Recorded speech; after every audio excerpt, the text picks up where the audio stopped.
Think opening a bank account directly with JPMorgan Chase is the ticket. Think again.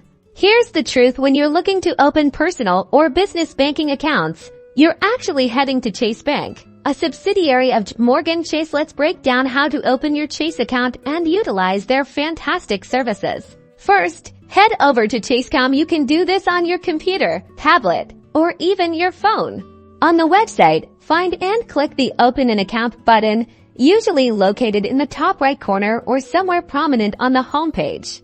Now, you'll be presented with options for the type of account you want to open. Choose between personal banking, which includes checking and savings accounts, or business banking, if you need an account for your company.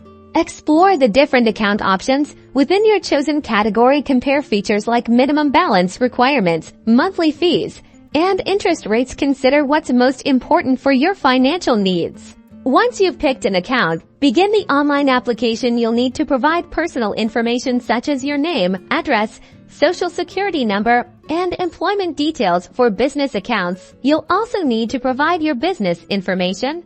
Be prepared to provide a copy of your driver's license, passport, or other officially accepted identification, and any documents that prove your address, such as a utility bill.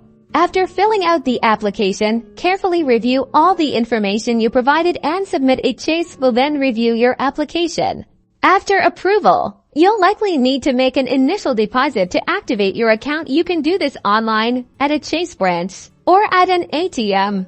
Download the Chase mobile app to manage your account, pay bills, and deposit checks from anywhere. That's it. You're ready to bank with Chase.